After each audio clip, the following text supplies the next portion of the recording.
My daughter invited 200 people to her wedding, but she left me, her own father, off the list. This is an elite event. A poor man like you has no place there. I just smiled. On the day of the wedding, I flew in anyway, in my own helicopter, landed right on the grounds of her elite restaurant, and revealed the whole truth. The wedding was canceled in 15 minutes. Before we continue, please subscribe to the channel and write in the comments what time it is where you are now. The phone rang while I was reorganizing Barbara's old recipe box, something I did when the house felt too quiet. Sunday afternoon, light filtered through the kitchen curtains, turning everything amber and soft. I almost didn't answer. Dad, I have amazing news. David proposed last night. We're getting married. Jennifer's voice hit me like a wave, bright, electric, almost too cheerful. My daughter. Engaged. The words should have filled me with pure joy, but something underneath her excitement felt rehearsed, like she'd practiced this call. That's wonderful, sweetheart. I'm so happy for you. I know, we should celebrate. Can you meet us for lunch today? There's a place near Coconut Grove, Bellemare. Say 2 o'clock? Us, not him. Not David, the man I'd never heard of until 30 seconds ago. Us, like they were already a unit and I was orbiting outside. I'll be there, I said. 2 hours later, I pulled my 2008 Toyota Camry into Bellemare's parking lot and spotted the black Mercedes-Benz gleaming in the Florida sun. New model, dealer plates still visible. I parked 3 spaces away, climbed out, and caught my reflection in a car window. Khaki pants, plain polo shirt, worn boat shoes. Simple. Practical. Exactly what I'd chosen to be for 3 years. Through the restaurant window, I saw Jennifer sitting across from a man in an expensive navy suit. She was laughing, touching his arm, animated in a way I hadn't seen since before Barbara died. The man turned as I approached, and his eyes performed a quick scan, head to toe taking inventory. 2 seconds. That's all it took for his expression to settle into something I recognized. Polite dismissal. Mr. Warren, good to finally meet you. Jennifer talks about you. David Mitchell's handshake was firm, professional, over before it began.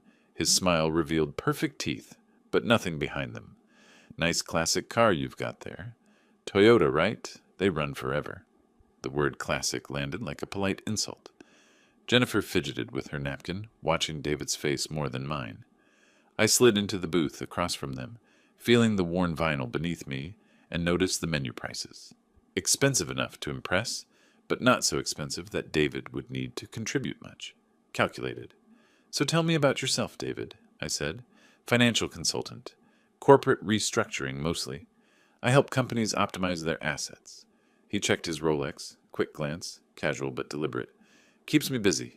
Jennifer jumped in, her voice too bright. We're thinking August 23rd. I know it's fast, but David's schedule is tight, and we found this perfect venue. It's going to be beautiful, Dad. Really elegant. The kind of wedding Mom would have loved. The mention of Barbara hit my chest hard. I looked at Jennifer and saw my wife's face, the woman who married me when I was just a waiter, who believed in me when I had nothing. Barbara had dreamed of this moment, planned for it in those quiet conversations late at night. She'd wanted Jennifer to marry well, to be happy, to have everything we'd built together. But this moment felt hollow. We're thinking Azure Coast, Jennifer continued, glancing at David for approval, on Miami Beach. The views are incredible. I knew Azure Coast. Of course I knew it, but I said nothing. David leaned back, cutting into his steak with surgical precision. These events add up fast. Venue, catering, flowers, easily 50, 60,000 for something decent. But hey, you only do it once, right? Parents usually cover it, tradition and all that. The statement hung in the air, not quite a demand. Jennifer wouldn't meet my eyes. Her hand crept toward David's arm again, seeking reassurance from him instead of connection with me. The waiter appeared, refilled water glasses, vanished. David's phone buzzed. He glanced at it, lips tightening. Excuse me. Business call. He stood, pressed a kiss to Jennifer's temple. Back in 5. The moment he left, Jennifer's shoulders dropped slightly. She looked at me, and I saw something I'd never seen before in her eyes. Embarrassment. Not about David. About me. Dad, I know the wedding costs are a lot. We're not expecting you to cover everything, but if you could help, even a little, I'm happy for you, sweetheart. Your mother waited years to see this day. I wish she could be here. Jennifer's face softened, but then her gaze shifted to my worn collar. My calloused hands wrapped around a water glass. The softness disappeared. Whatever you need for the wedding, I'll help. You deserve a beautiful day. Thank you, Dad. Her relief sounded more like checking a box than expressing gratitude.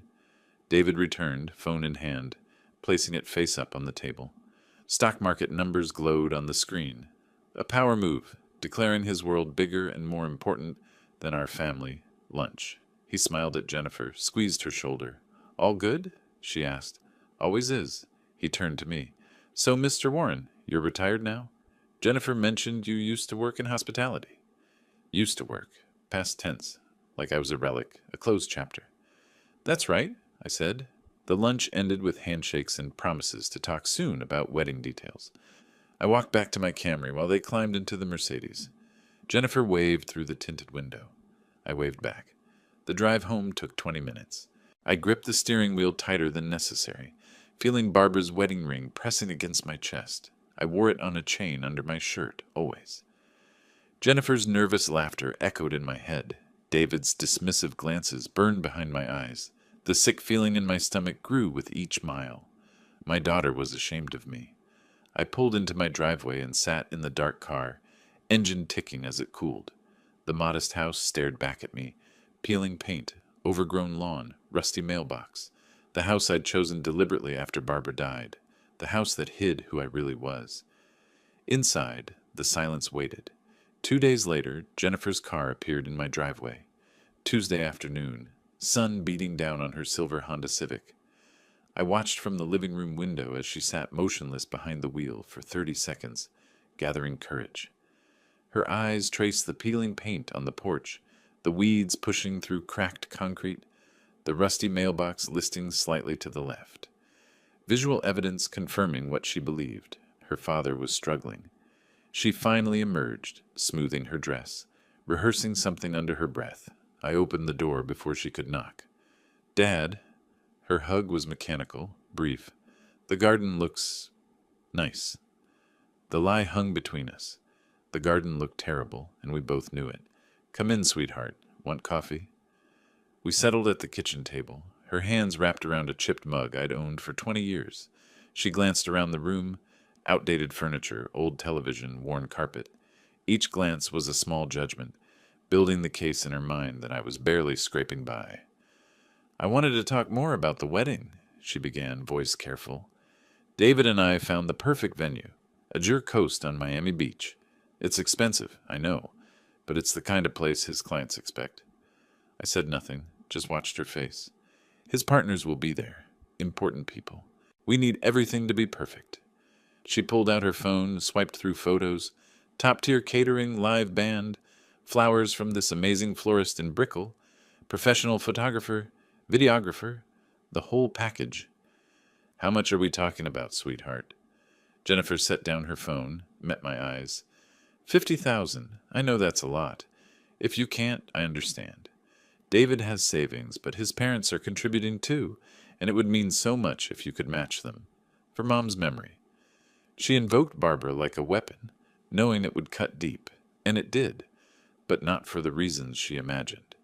I pulled out a simple notepad, wrote down the numbers she mentioned, acted the part of a struggling father carefully budgeting his last resources.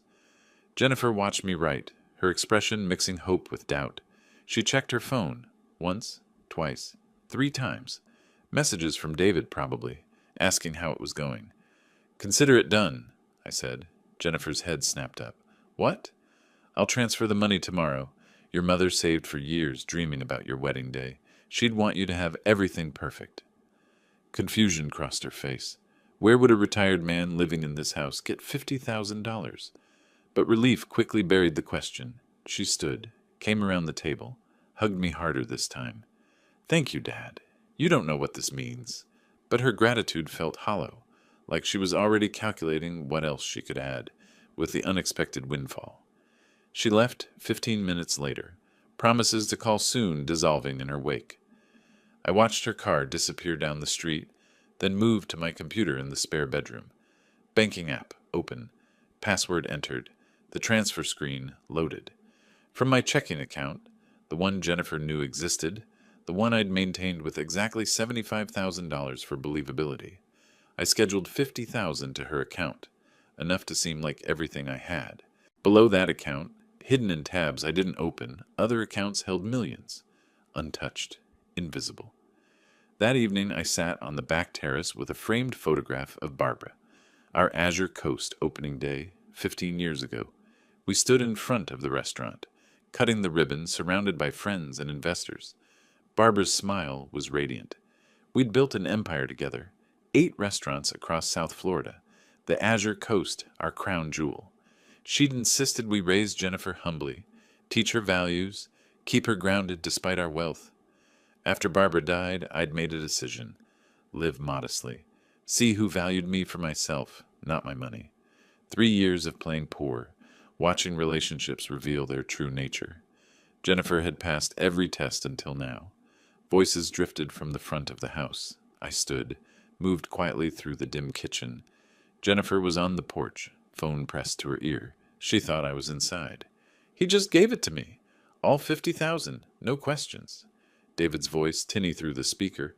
I couldn't make out words, but his tone was mocking. I know, right? That's probably everything he has. Jennifer laughed, sharp, dismissive.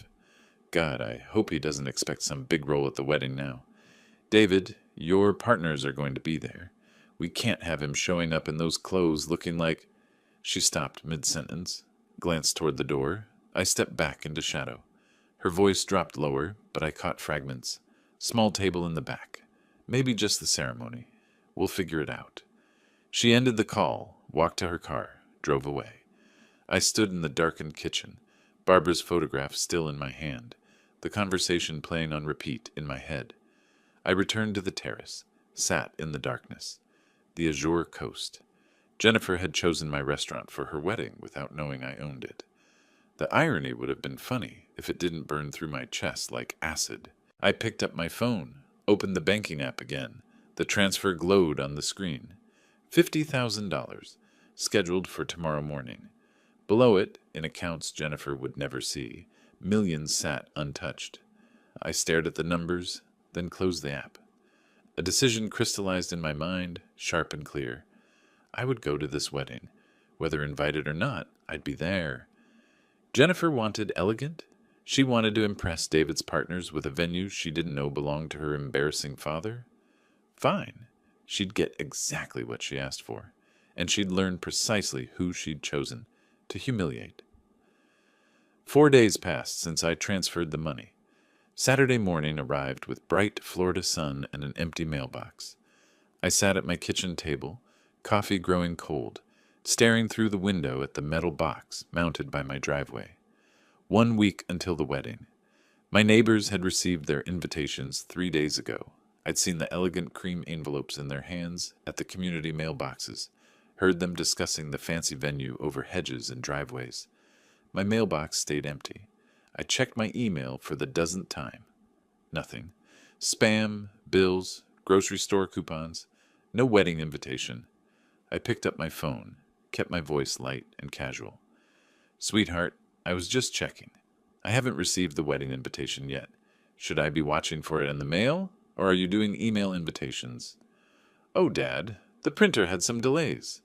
Jennifer's voice carried that hollow quality I was learning to recognize. Background noise suggested she was busy with something else. Rustling papers. David's voice in the distance. We're still addressing them. So many guests, 200 people. I'll bring yours by personally. Don't worry about it. 200 people. But not me. Not yet. Okay, sweetheart. Just wanted to make sure. I hung up unconvinced. The lie felt obvious now that I knew what to listen for. The next morning, I drove to my usual coffee shop in Coral Gables, a routine I'd maintained for 3 years, part of the modest lifestyle I'd built deliberately. The place knew my order: medium black coffee, occasionally a blueberry muffin. Simple, unremarkable, exactly what a struggling retiree would choose. Clifton! Robert from 2 streets over spotted me while I waited for my order. 60s, retired accountant, pleasant enough neighbor. He approached with that enthusiastic energy people have when they're about to share news they think you already know. Congratulations on Jennifer's wedding. Azure Coast. Wow, that's the place in Miami Beach, right? My hand froze, reaching for the coffee cup the barista had just set down. Azure Coast, I repeated. Yes, that's wonderful. I've never been, but I hear it's incredible. Must have cost a fortune to book. Robert pulled out his phone, swiped through screens. Your daughter must have some serious connections. Or did you help her get in there? He turned his phone toward me. The digital invitation filled the screen. Elegant design, cream and gold. Jennifer's and David's names in sophisticated script. Below them, Azure Coast Restaurant, Miami Beach. Saturday, August 23rd. 4 o'clock ceremony. Reception to follow. My hand trembled slightly as I steadied his phone to read the details. There in the bottom corner, I saw it. The Azure Coast logo. My logo. The design I'd approved 15 years ago when we'd launched the flagship location. The crown jewel of my 8-restaurant empire. When did you receive this? I heard myself ask. 3 days ago. Beautiful design, very elegant. The whole neighborhood's talking about it. Robert pocketed his phone, oblivious to the earthquake happening inside my chest. Your daughter really knows how to throw an event. You must be so proud. Proud. I stood in the coffee shop, my order growing cold on the counter, while Robert continued talking about the venue's prestige, the oceanfront terrace, the private helicopter pad, the impossibility of booking unless you knew someone important. Every detail he mentioned was something I'd designed, built, paid for. I'd personally overseen the terrace construction. I'd insisted on the helicopter pad despite the architectural challenges. Jennifer had chosen my restaurant, probably recommended by David's wealthy contacts, without knowing her embarrassing father owned it. The irony should have been devastating. Instead, it was overshadowed by something simpler, sharper. My neighbor received an invitation. I didn't. I thanked Robert, took my coffee, drove home. The 30-minute drive stretched longer because I couldn't help myself. I detoured past Azure Coast, parked across the street, watched the Sunday brunch crowd enter through doors I'd selected, watched valet parking cars at a station I'd designed, observed the business I'd built being prepared for my daughter's wedding, the wedding I apparently wasn't invited to. Back home, I tried to rationalize. Maybe Jennifer wanted to hand-deliver my invitation. Maybe she was planning something special. Maybe the printer really did have delays, and Roberts arrived first by coincidence. But I remembered her phone conversation with David. We can't have him showing up in those clothes. I remembered her uncomfortable glances at my house, her relief when I'd agreed to the money so quickly. That evening I sat in my living room surrounded by the deliberate simplicity I'd chosen after Barbara's death, the worn furniture, the outdated television, the faded carpet. I'd lived here for 3 years, testing relationships, seeing who valued me versus who valued my money. I opened my desk drawer and pulled out a folder marked Jennifer. Inside, receipts, bank statements, canceled checks. University of Miami tuition, $80,000 across 4 years. Her first car, a sensible Honda, $15,000. Co-signing her apartment lease, covering 6 months of rent when she couldn't find work, another $9,000. Every contribution documented, a paper trail of paternal love measured in dollars. I spread them across my kitchen table, added them mentally. Over 34 years, I'd given Jennifer roughly $350,000 in direct financial support. Not counting Christmas gifts, birthday presents, the countless smaller expenses parents absorb without tracking. She'd taken everything. Now she was ashamed to invite me to her wedding. I picked up my phone to call her again, typed 3 different text messages, deleted them all, set the phone down, picked up Barbara's photograph instead, the one from Azure Coast's opening day, both of us grinning at the camera, proud of what we'd built together. Sat in the growing darkness without turning on lights. 3 days crawled by. I went through the motions of daily life, checking mail obsessively, refreshing email, watching my phone. No invitation, no call, no acknowledgement that I'd given Jennifer $50,000 1 week ago. By Tuesday evening, with the wedding 4 days away, I realized I'd been making excuses for the inexcusable. I picked up my phone. Jennifer's contact filled the screen. This time I didn't delete the message. I didn't hesitate. I made the call. The phone rang 3 times before Jennifer answered. 4 days until the wedding. 3 days since Robert had shown me the invitation to my own restaurant. 72 hours of making excuses. The waiting ended now. "Hey, Dad, what's up?" Her voice carried that bright, false cheerfulness I'd learned to recognize. I stood on my back terrace, watching darkness settle over Coral Gables, and dispensed with pretense. "Jennifer, I need to know. Am I invited to your wedding? A yes or no answer, please." Silence stretched across the phone line. 5 seconds. 10. 15. I could hear her breathing, hear David's voice in the background, asking something I couldn't quite make out. The pause told me everything before she spoke. "Dad, this is going to be an elite event." Her voice had changed, shed the false warmth, settled into something colder, more calculated. "David's partners from his firm will be there. Wealthy clients. Important people from his network. Someone in your financial situation you'd feel out of place. It's not personal." I gripped the terrace railing, forcing myself to stay calm, to listen, to let her finish. "Are you saying I'm not invited because I don't have enough money? Because I drive an old car and live in a modest house?" "It's more complicated than that." The words came faster now, as if she'd been waiting to say them, rehearsing them. "You're a wonderful father. You gave me everything you had. Literally, your last $50,000. I appreciate that sacrifice more than you know. But this wedding represents David's career, our future together. We need to present the right image." She paused. I said nothing. Let the silence work. "In those clothes, driving that car, you'd stand out for the wrong reasons. David's partners will be evaluating him, evaluating us. This isn't about love. It's about optics. Professional advancement. Surely you understand business works that way sometimes."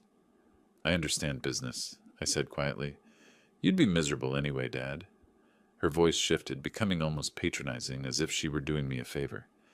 "These people talk about investments, real estate portfolios, international business deals. What would you talk about? Your retirement? Your house? You deserve to spend the day relaxing, not feeling inadequate around successful people. We're actually doing this for you as much as for us." The words sounded rehearsed, practiced. I realized this wasn't a spontaneous decision reached that moment on the phone. They'd planned to exclude me from the beginning. The printer delays, the promise to deliver my invitation personally, all lies, buying time, hoping I wouldn't notice until too late to object. "I understand perfectly," I said. "Thank you for your honesty, Jennifer." I paused, thinking of Barbara, thinking of the woman who'd loved me when I was just a waiter, who'd built an empire alongside me, who'd insisted we raise our daughter with values and humility. The woman who died believing Jennifer had learned those lessons. "Enjoy your wedding. Your mother would have been proud to see the woman you've become." I ended the call before she could respond. For a long moment, I stood in the darkness of my terrace, phone resting in my palm, feeling something shift inside my chest. The hurt remained, sharp, genuine, deep as any pain I'd felt since losing Barbara. But underneath it, something harder crystallized. Something that had been forming since I'd overheard Jennifer's mocking phone call, since Robert had shown me the invitation, since I'd realized my daughter chose my restaurant, without knowing it was mine. For 3 years since Barbara's death, I'd lived modestly to see people's true character. Mission accomplished.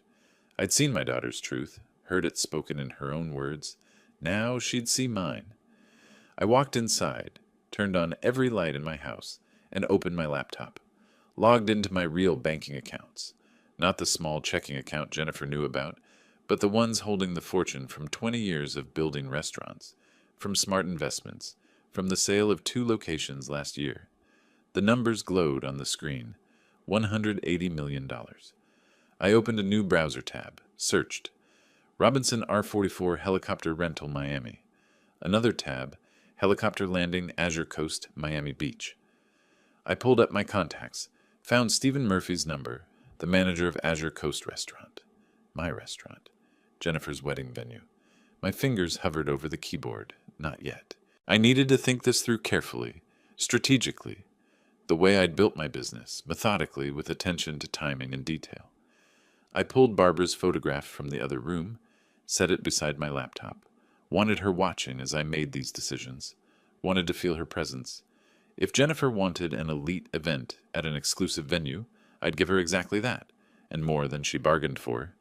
The hurt father was gone.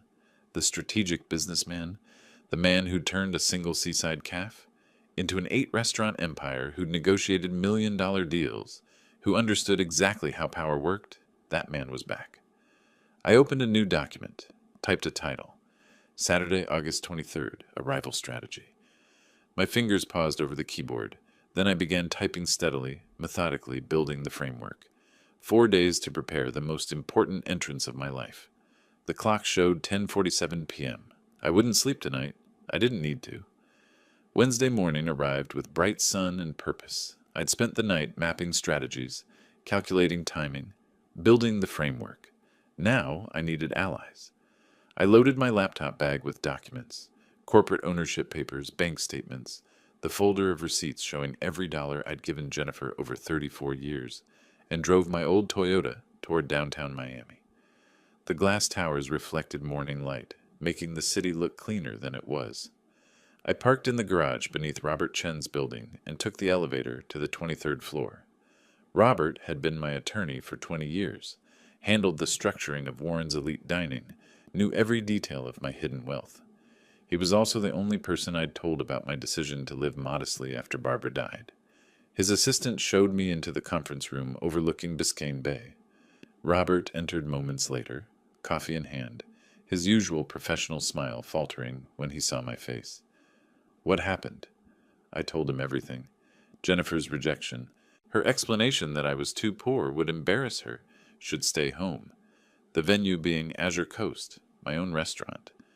Robert's composure cracked. She said, "What? That you're too poor for her wedding? At your restaurant?" He set down his coffee hard enough to slosh liquid over the rim. "Clifton, this is beyond disrespectful.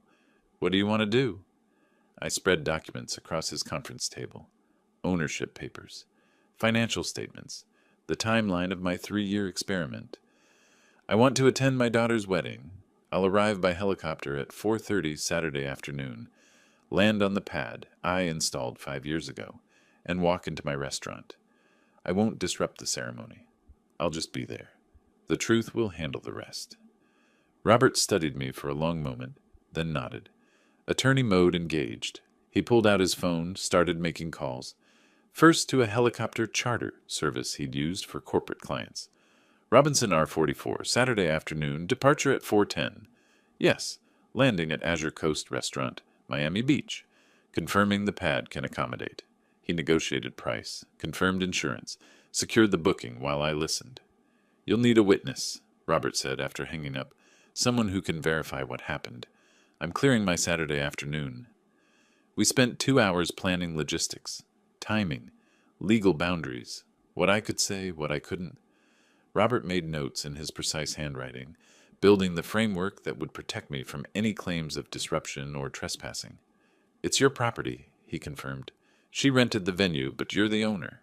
Legally, you have every right to be there." After leaving Robert's office, I drove to Miami Beach, to Azure Coast. I hadn't visited in 3 years, part of my deliberate invisibility, my experiment in seeing who valued me versus my money. I parked in the employee lot and entered through the service entrance. The kitchen smelled like garlic and fresh seafood. Line cooks worked efficiently, lunch service in full swing. Stephen Murphy nearly dropped his clipboard when he saw me walking through. "Mr. Warren?" We'd communicated only by email for years. He thought he reported to a corporate management company. Didn't know the owner's face. I asked to speak privately, and he led me to his cramped office overlooking the ocean terrace. "Stephen, I need to tell you something, and I need your help." I explained everything, my daughter's wedding, her belief I was poor, her decision to exclude me. Stephen's face cycled through shock, confusion, then anger. "Wait, Jennifer Warren is your daughter? The bride who's been emailing me for 2 months?" He pulled up the wedding contract on his computer, showed me every detail. "She had her fiancé? Call last week asking for a discount for friends. I told them our rates are non-negotiable. They paid $58,000. More than the $50,000 I gave her. She'd spent my money plus extra, all while excluding me from the event. How can I help?" Stephen asked. "Saturday afternoon, 4:30 exactly, a helicopter will land on the north pad. That'll be me. Make sure the area's clear. And when I walk inside, just Confirm who I am if anyone asks. Stephen's jaw tightened. It would be my pleasure. I walked through my restaurant before leaving, touched the mahogany bar I'd selected 15 years ago, looked at the ocean view through floor-to-ceiling windows, saw the framed photograph on the wall, opening day, Barbara and me cutting the ribbon that Stephen had carefully maintained. The restaurant was beautiful, successful, mine, and Jennifer had chosen it without knowing. That evening, back home, my phone buzzed with a text from Jennifer. Dad, please don't come to Azure Coast on Saturday. I know you might want to see the venue, but it would be too painful for you to watch from outside. Stay home and relax. We'll visit you Sunday and show you photos. Love you. I read it 3 times. She actually thought I might stand outside my own restaurant, watching through windows like a beggar. The condescension in those 2 words, love you, made my jaw clench. I didn't respond. Instead, I opened my closet and pulled out the garment bag I hadn't touched in 3 years. Inside, my Tom Ford suit, custom-tailored charcoal gray with subtle pinstripes, Italian leather shoes, platinum cufflinks that had belonged to my father. I'd worn this suit to business meetings with investors, to restaurant openings, to charity galas with Barbara. I'd wear it again Saturday. I tried it on, standing in front of my bedroom mirror. The man looking back wasn't the modest retiree in polo shirts and khakis. This was the businessman who built an empire, the husband who stood beside Barbara at ribbon cuttings, the father who deserved respect. I hung the suit on my closet door where I could see it, set my alarm for early Saturday morning, pulled up the helicopter charter confirmation on my phone. Robinson R-44, departure 4:10 p.m., landing Azure Coast 4:30 p.m., 3 days until Saturday, 72 hours until Jennifer's wedding. I looked at Barbara's photograph on my nightstand, the same image that hung in Azure Coast, both of us young and hopeful and proud. She chose our restaurant, Barbara, I whispered. Of all the venues in Miami, she chose ours, and she doesn't even know. The irony would have made Barbara laugh, then cry, then ask me what I planned to do about it. Now she'd see. The helicopter noise was surprisingly tolerable with the headphones on, a steady thrum beneath the pilot's occasional updates. Below, Miami Beach spread out in geometric patterns, white buildings, turquoise pools, the darker blue of the ocean. I wore my Tom Ford suit, platinum cufflinks, catching afternoon light through the window. Azure Coast in 2 minutes, Mr. Warren. The pilot's voice crackled through the headset. I leaned forward, watching the coastline sharpen into detail. Then I saw it. My restaurant. The ocean terrace was filled with people in formal wear, colorful dresses and dark suits creating a celebration mosaic. I couldn't identify Jennifer from this height, but I knew she was down there, greeting guests, playing perfect bride, believing her poor father was home alone. Circling once, then approaching from the north, the pilot said. I'd requested the circle, wanted everyone to notice, wanted the spectacle. The helicopter banked, and I watched heads turn upward on the terrace. People pointed, shielded their eyes against the sun. Phones appeared in hands, capturing this unexpected arrival. We completed the circle and descended toward the landing pad. Stephen had cleared it perfectly. No tables, no decorations, just the marked helipad I'd installed 5 years ago for exactly this purpose. The Robinson R-44 touched down at precisely 4:30. Through the window, I saw the crowd maybe 50 feet away. Conversation stopped. Champagne glasses paused mid-sip. Every face turned toward the helicopter. The pilot cut the engine. Rotor wash whipped through palm trees. I opened the door and stepped out. The Tom Ford suit fit like armor. Italian leather shoes met concrete. I walked away from the helicopter with measured steps, not hurrying, letting people see me clearly. Whispers started. Phones rose higher, recording. Then I saw her. Jennifer stood near the terrace entrance, wedding dress pristine white, champagne flute frozen halfway to her lips. David beside her, tuxedo perfect, his expression cycling through confusion to recognition to alarm. Jennifer moved first, rushed toward me, dress trailing behind, David following uncertainly. Her face showed everything, shock, anger, embarrassment, settling finally on defensive accusation. "Dad!" She reached me breathless, words tumbling out too fast. "What are you doing here? Where did you get that helicopter? That suit? Did you rent it? Did you borrow money? Are you trying to embarrass me at my own wedding? Her voice rose with each question. Nearby guests turned to watch. David arrived beside her, placed a warning hand on her arm, eyes scanning his colleagues and clients, calculating social damage. I didn't answer her questions, just smiled, calm, knowing. I think it's time everyone knew the truth. I walked past her toward the restaurant's main entrance. She followed, protesting. David followed, demanding explanations. Guests parted for this strange procession: the helicopter father, the chasing bride, the damage-controlling groom. Stephen Murphy stood at the entrance, holding the door open. His face stayed carefully neutral, but he nodded once as I passed. Professional courtesy between employer and employee. We entered the main dining room. I walked directly to the far wall, to the photograph that had hung there for 15 years. More guests followed us inside. 50 people, maybe more, drawn by drama and confusion. Jennifer and David tried to position themselves between me and the crowd, but I stepped aside, gestured to the wall.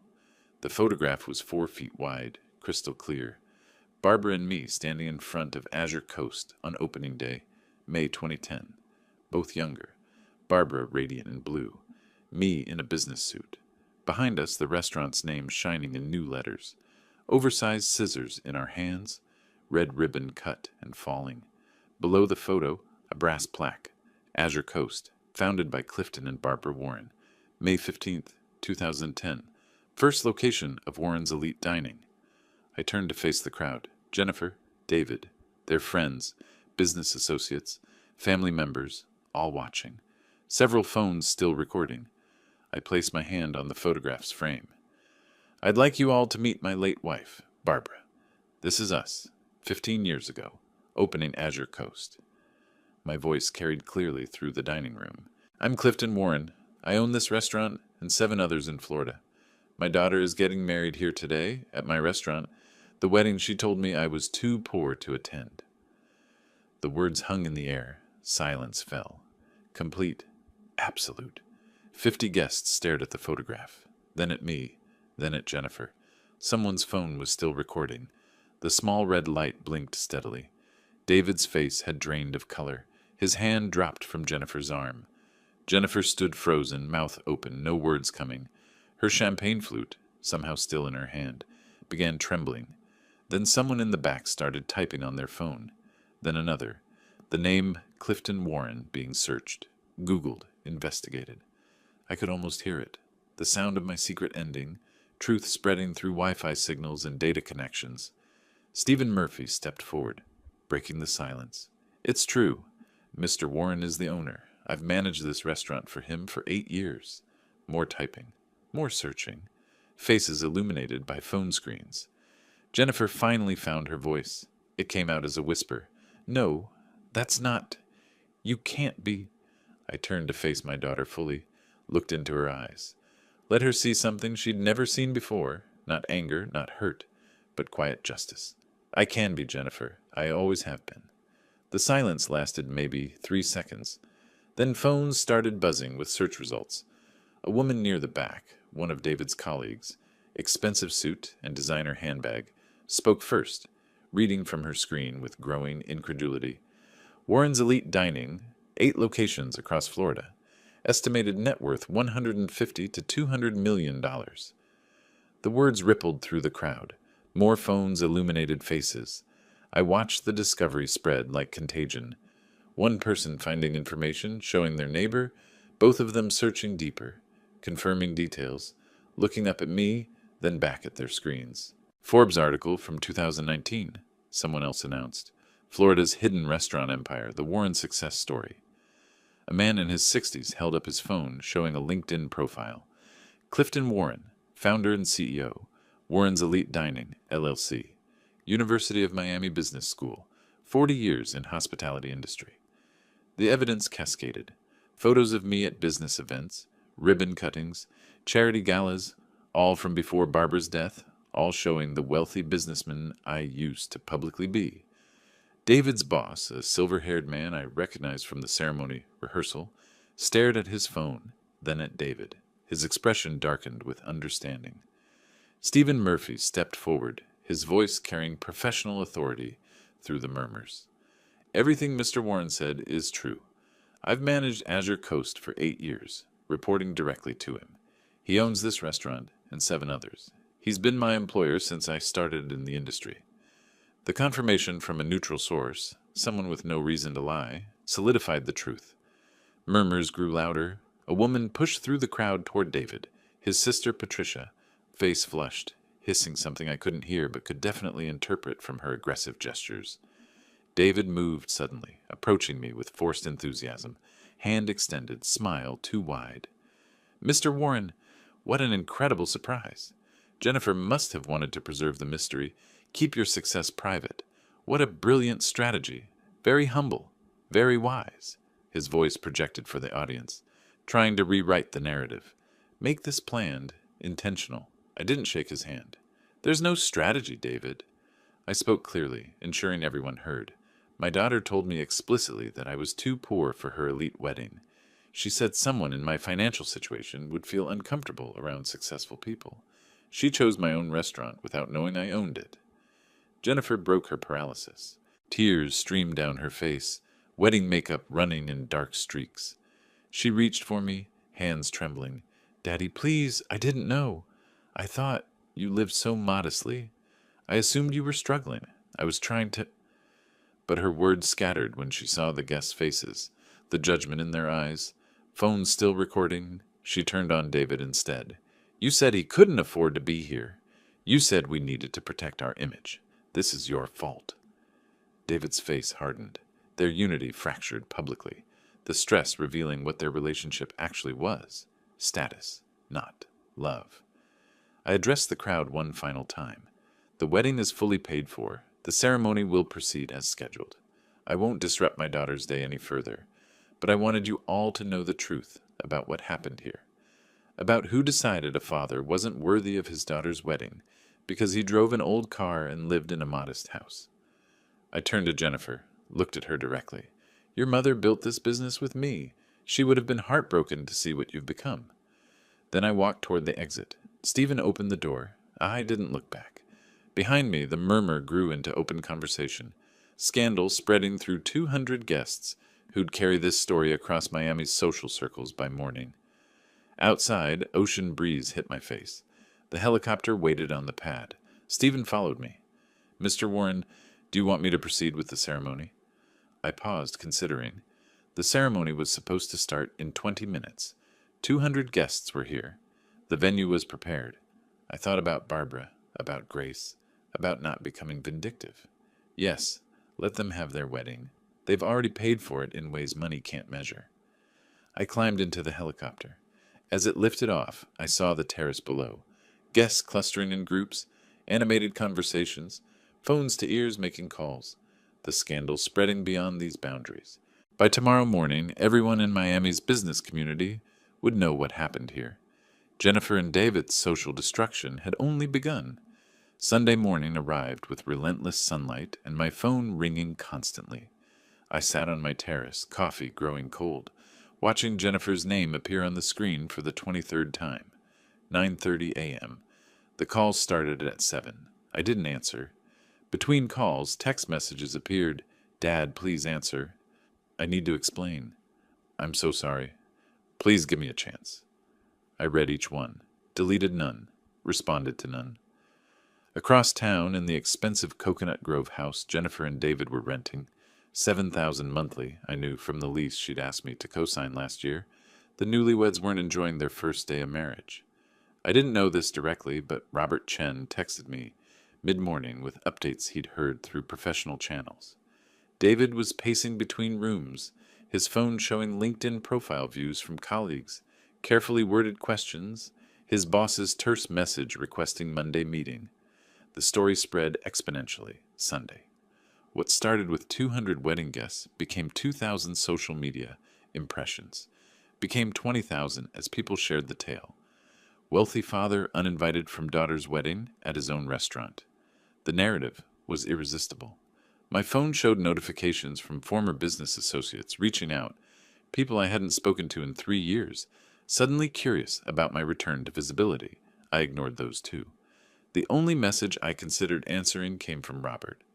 I heard it went exactly as planned. well executed. Legal boundaries held perfectly. Call when ready. I wasn't ready. Monday morning, David received the summons. Robert heard about it by noon. Professional networks in Miami's financial sector talked, and word traveled fast when someone notable stumbled. David arrived at his downtown office at 9:45, 15 minutes early for the 10 o'clock meeting. The receptionist wouldn't meet his eyes. 3 senior partners sat across from him in the conference room, his personnel file open on the table. Robert got the details later from a paralegal whose firm shared the building.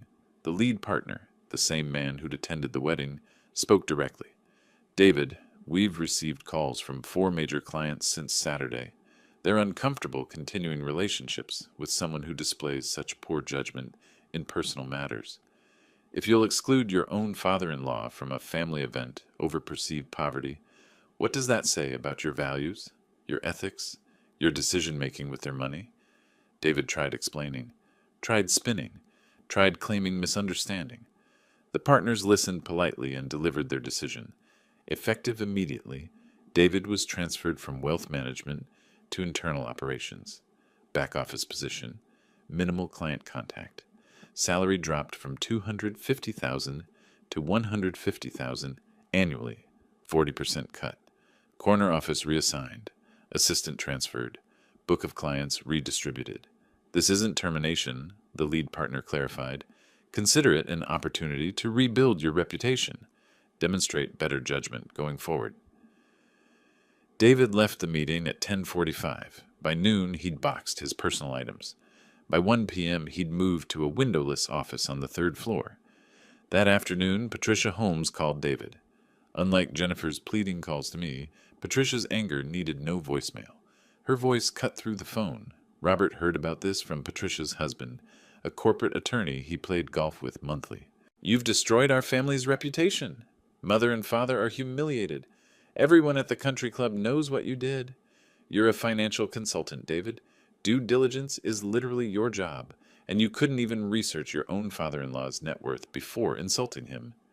The call ended with her demand that he and Jennifer skip upcoming family events. Until this blows over, it wouldn't blow over. By Monday evening, Jennifer had called me 47 times. I'd listened to none of the voicemails, but saw the count increasing. Her text messages grew more desperate. Detailed apologies, explanations of her reasoning, promises to change, pleas for forgiveness. I sat in my modest living room, the same room that embarrassed her, and read each message carefully. I saw the pattern. First, she apologized for the misunderstanding, then for not realizing my wealth, then for hurting my feelings. But nowhere did she apologize for the fundamental issue, being ashamed of me, valuing money over relationships, choosing status over family. She was sorry she got caught, sorry for consequences, but not truly sorry for who she'd revealed herself to be. My phone buzzed again. Jennifer's name, 48th call. I picked up the phone. Not to answer, not yet, just to hold it, to think about what came next. I'd proven my point. The truth was public. David's career was damaged. Jennifer's social standing was shattered. But what now? Barbara's photograph sat across the table. I imagined her voice. You've shown them who you are. Now show them who you can still be. I set the phone down without answering. Tomorrow I'd call Robert Chen. We'd discuss the financial reality Jennifer and David now faced. The expensive rental house they couldn't afford on David's reduced salary, the debt they'd accumulated planning an extravagant wedding, the bills coming due in weeks. The social punishment was complete. But the real lesson, about money, about values, about consequences, that lesson was just beginning, and this time I'd teach it properly. Tuesday morning found them at their kitchen table, surrounded by bills and bank statements spread across expensive marble. David's calculator sat among the papers, numbers glowing accusingly. We spent $80,000 on that wedding. David's voice was hollow. 50 from your father, 30 from our savings. Our savings are gone. My salary dropped by $100,000 annually. That's $8,000 less per month after taxes. Your salary is about to drop by $20,000. This house costs $7,000 monthly. Add utilities, cars, insurance, food. He pushed the calculator toward Jennifer. We're underwater by at least $3,000 every month. Jennifer's laptop showed her company's HR portal. A meeting request from her supervisor glowed with the subject line, "Discussion required, Monday." She'd been avoiding opening it, but now she clicked. The email was professionally worded but clear. "Recent personal events have raised concerns about client relationships. We need to discuss your role moving forward." "They're going to demote me," she whispered. David slumped back. "We need to find a cheaper place. Or you need to keep your full salary, or—" He trailed off. The unspoken option hung between them. Call her father. "He's not going to help us." Jennifer's tears came suddenly. "I told him he was too poor for my wedding. I said he'd embarrass me. Why would he help us now?" David's frustration boiled over. "This is your fault. Your misjudgment of his situation. Your willingness to exclude family for status." Jennifer's head snapped up. "You convinced me. You emphasized image and professional connections. You made me ashamed of my own father. This is as much your fault as mine." The argument revealed the truth they'd been avoiding. They were both responsible, both complicit, both now paying the price. Tuesday afternoon, Jennifer's meeting with her supervisor confirmed their fears. Reassignment to reduced role meant salary cut from $75,000 to $55,000, another $20,000 gone annually. By Wednesday morning, they'd reached rock bottom. David sat on their expensive couch, staring at abstract art they'd bought to impress guests. Jennifer stood at the window overlooking their manicured yard, the yard they could no longer afford to maintain. "We need to go see my father," she said quietly. "Not to ask for money, to apologize. Really apologize." David looked at her. "You think he'll even see us?" "I don't know, but it's the only honest thing left to do." Wednesday afternoon, they drove to Coral Gables. Jennifer had called ahead, left a voicemail asking if they could visit, promising no excuses. Clifton texted back one word: "Fine." They sat in their car outside his house for 5 minutes, neither wanting to face him, both knowing they must. The house looked different now.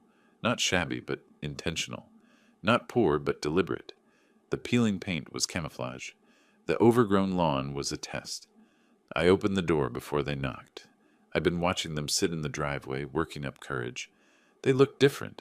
Not the confident couple from 2 weeks ago, but humbled, worn, uncertain. "Come in." I led them to the terrace. The same cheap plastic chairs Jennifer had judged before. We sat in silence for a moment, ocean breeze carrying sounds from distant neighbors. Jennifer spoke first, her voice breaking. "Dad, I was horrible. I valued money and status more than you. I was ashamed of you, and that shame was about me, not you. You deserved better.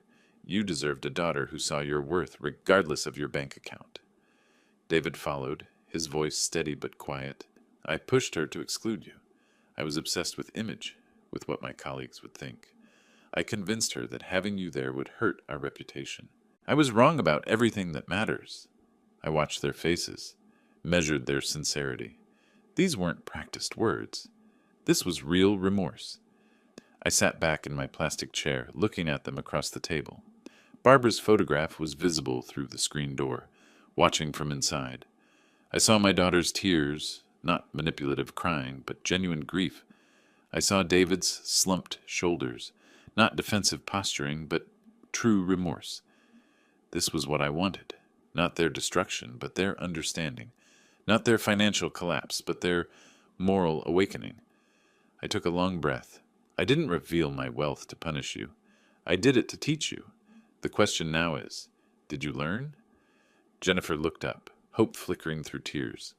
David met my eyes directly for the first time since arriving. I stood, stretched. "Come back tomorrow morning, 10 o'clock. Meet me at Azure Coast. I have a proposal." I walked inside, leaving them on the terrace. As they drove away, I heard Jennifer whisper through the open window, "Do you think he'll forgive us?" David didn't answer. Neither of them knew. But tomorrow morning, they'd find out. Thursday morning, 9:45. They pulled into Azure Coast's parking lot, 15 minutes early. The restaurant where their wedding disaster unfolded 5 days ago felt different now. Not a venue of celebration, but a place of judgment, and possibly redemption. At 9:55, they walked inside. Stephen Murphy greeted them at the entrance, expression professionally neutral, and led them through the main dining room. past the photograph of Barbara and me on opening day, to my private office overlooking the terrace. I sat behind a simple desk, wearing a polo shirt and khakis, looking like the modest father they thought they knew. I gestured for them to sit. The office was quiet, just the three of us and waves through an open window. I've thought about your apology. I believe you're sincere. You've experienced consequences, and consequences teach what words cannot. I'm willing to forgive you, but forgiveness doesn't mean erasing what happened. It means moving forward with clear understanding. I paused, letting that settle. Trust has to be rebuilt. Rebuilding requires action, not promises. Jennifer nodded, crying quietly. David sat forward, attentive. I slid a folder across my desk toward David. Job description for financial manager, Warren's Elite Dining. You'll manage accounts payable, budgeting, vendor relations across 8 restaurants. Salary is $85,000 annually with benefits. You'll report to my CFO, work in a back office at corporate headquarters. No client schmoozing, no status games. Just real work, managing real money with real integrity. David opened the folder, read slowly, his finger pausing on the salary line. Less than half his original income. He looked up at me. I'd be honored. I know this is less than I made before, but I also know I need to prove I understand what real work means. Thank you for the opportunity. I turned to Jennifer. Your mother started a foundation before she died, the Barbara Warren Community Fund. It helps elderly people who've been abandoned by their families. Companionship, grocery delivery, home repairs, connection. She ran it herself for 2 years before cancer took her. I've kept it going, but it needs more hands. I slid another folder toward her. I want you to volunteer there. 20 hours weekly, minimum 6 months. You'll meet people who are exactly where you thought I was. Elderly, modest means isolated. You'll learn what real value looks like when money isn't the measure. Jennifer opened the folder, saw photos of elderly faces, mission statements about dignity and community. Yes, I'll do it. I want to do it. I stood, walked to the window overlooking the ocean. I'm also establishing a new initiative, the Barbara Warren Family Reconciliation Fund. $5 million to support families working through conflicts like ours. Counseling, mediation, financial literacy, education. Your situation isn't unique. Many families break apart over misunderstandings about money and worth. I turned back to them. You'll be the first case study. If you do the work, David in his job, Jennifer volunteering, and rebuild your values, your story becomes proof that people can change, that consequences can be teachers, not just punishments. They looked at each other, then back at me. They understood. This wasn't just about them anymore. I sat back down, my voice softening. I didn't do any of this to destroy you. I did it because I love you, Jennifer. You're my daughter. You're all I have left of Barbara. But love doesn't mean accepting everything. Sometimes love means showing people hard truths. Jennifer crossed the office and hugged me. Really hugged me, desperate and grateful and remorseful. I'm so sorry, Dad. I'll prove I've changed. I promise. David stood, extended his hand. Mr. Warren, thank you for this chance. I won't waste it. I shook his hand firmly. Call me Clifton. We're family now. Family doesn't always get along, but family doesn't give up on each other either. 1 month later, September. I visited the Barbara Warren Community Fund Center on a Thursday afternoon. Jennifer was there, helping an elderly man named Harold with his groceries, listening patiently to his stories about his estranged daughter. Her eyes met mine across the community center, and I saw understanding there. She got it now. She saw Harold's worth not in his bank account, but in his dignity, his humanity. David had been working at Warren's Elite Dining headquarters, managing budgets. His former colleagues occasionally saw him in business settings. No longer flashy wealth manager, but competent operations professional. Some smirked. Others respected the humility required to start over. David no longer cared about their opinions. Jennifer and David moved from the expensive Coconut Grove house to a modest apartment in Coral Gables, 3 blocks from my house. They had me over for simple dinners. Conversation flowed naturally now, without pretense. Jennifer asked about Barbara, about the early restaurant days, about values that mattered.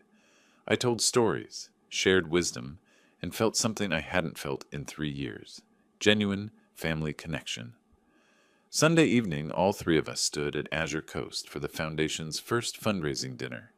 Jennifer helped organize it. David managed the finances.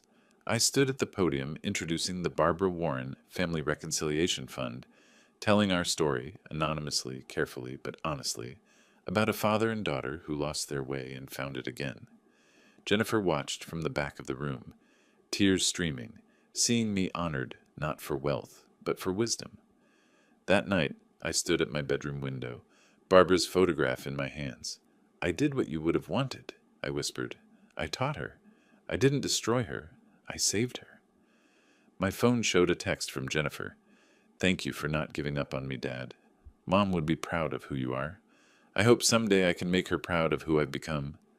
I texted back, she already is. So am I. I set down the phone and the photograph, turned off the light, and slept peacefully for the first time in weeks. Not because I won, but because I did what mattered. I loved my daughter enough to show her the truth, and she loved me enough to learn from it. If you like this story, please like this video, subscribe to the channel, and share your impressions of this story in the comments. To listen to the next story, click on the box on the left. Thank you for watching.